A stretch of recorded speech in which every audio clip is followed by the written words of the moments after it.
tuzo ambazo zilibeba jina la Mheshimiwa Rais wa nchi. Lakini bahati nzuri sisi ilikuwa ni miongoni mwa sekta chache ambazo zilitendewa haki kwenye sekta ya habari. Kwa maana ipi? Kuna baadhi ya waandishi waliojitokeza kupambania tuzo ya uandishi wa kuhabarisha wananchi masuala mbalimbali ambayo yamejitokeza katika uimarishaji wa sekta ya afya nchini. Kwa hiyo miongoni mwa waandishi wa habari ambao wao waliamua kusimama na kupambania tuzo hiyo, lakini vile vile walionyesha umahiri wa kutosha katika kipindi hiki kuandika habari zinazohusu sekta ya afya. Kwa hiyo mwandishi aliyeko mbele yetu Bwana Ismail, Bwana Ismail yeye alishinda tuzo hiyo ya habari kwenye sekta ya afya. Tunamshukuru sana. Tunamshukuru yeye, lakini vile vile tunakishukuru chombo cha habari anachokifanyia kazi. Lakini kikubwa hapa ninaweza kusema nini? Nakumbuka mwaka huu Mheshimiwa Rais wa Jamhuri ya Muungano wa Tanzania amepata tuzo ya kimataifa.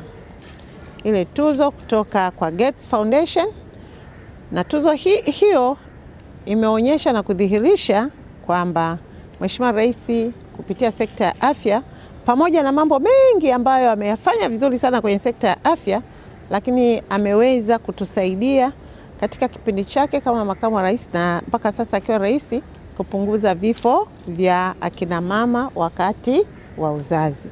Na tumeweza kufanikiwa kupunguza vifo hivyo kutoka vifo 556 kwa vizazi hai 100,000 na sasa hivi tumefika vifo 104 kwa vizazi hai 100,000.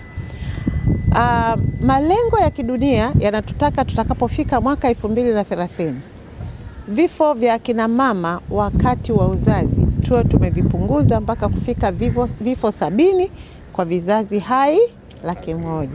Hasa mnaweza mkaona kazi kubwa iliyofanywa na serikali ya awamu ya 6 chini ya uongozi wa Mheshimiwa Rais wetu Dr. Samia Suluhu Hassan ya kuhakikisha kwamba tunapambana kupunguza vifo hivyo.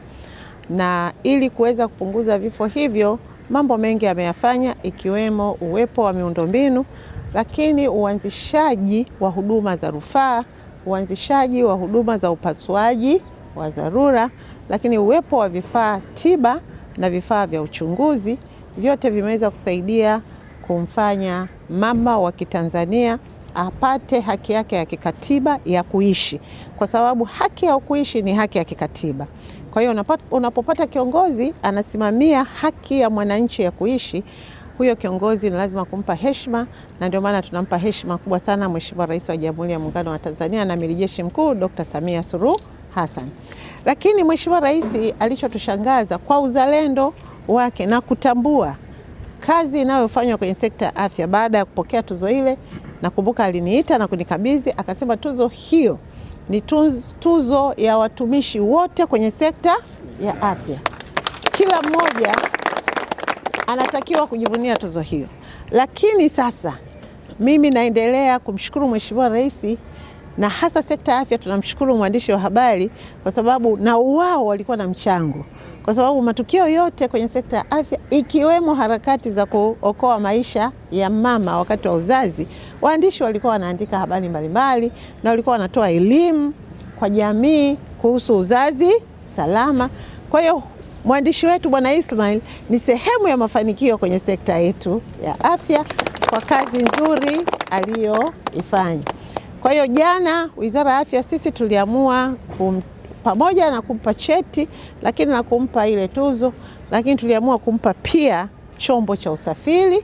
Tunajua sasa tunamuongezea miguu na atakimbia kushoto na kulia na ataandika habari nyingi zinazohusu sekta ya afya. Lakini hapa nimefurahi sana wakati ninawapa hizi taarifa kwenye kikao, nimeona wakurugenzi wetu, baadhi ya taasisi zetu na wao wamesema hapana, kwa kuwa mafanikio haya kwenye sekta ya afya yanatuhusu kama wizara, lakini yanahusu na taasisi zetu, basi kuna taasisi zetu mbili wamesema wanatamani waongeze zawadi nyingine tena kwa Bwana Ismail, na kuendelea kumpa nguvu na moyo wa kuhakikisha kwamba kazi hii, na hata tutakapokuja kwenye tuzo za mwakani, basi anakuwa ni mwandishi kiongozi na champion wa kushinda na kuandika habari za sekta ya afya. Kwa hiyo mimi nitamkabidhi sasa. Jana nilimkabidhi ufunguo. Sasa na watu wanaweza wakasema alikabidhi ufunguo feki.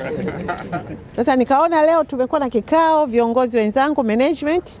Kwa hiyo ni nafasi nyingine mshuhudie nikimkabidhi sasa rasmi bodaboda mpya, pikipiki mpya, tena iko kwenye karatasi. Na kama hapa akiamua yeye mwenyewe ndo atafungua, atafungua, ni mpya, tutamkabidhi na funguo.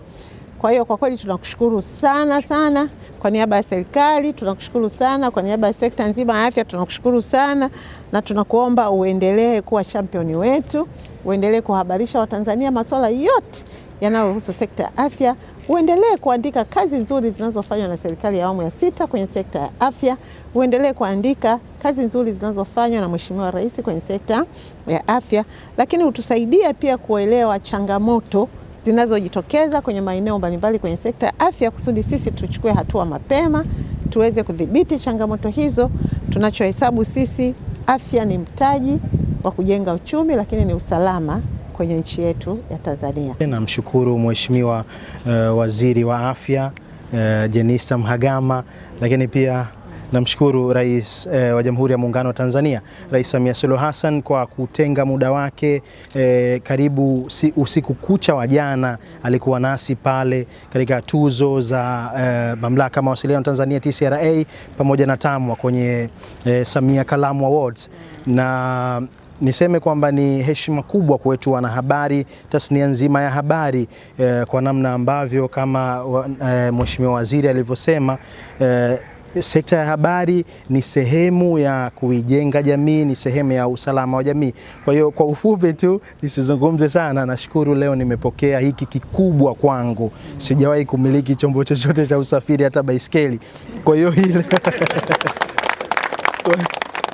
hii leo kuja kumiliki pikipiki hii, nashukuru sana hakika, nawashukuru sana sekta ya afya. Hakika hili jambo limekuwa la mfano na mliahidi na mmetekeleza.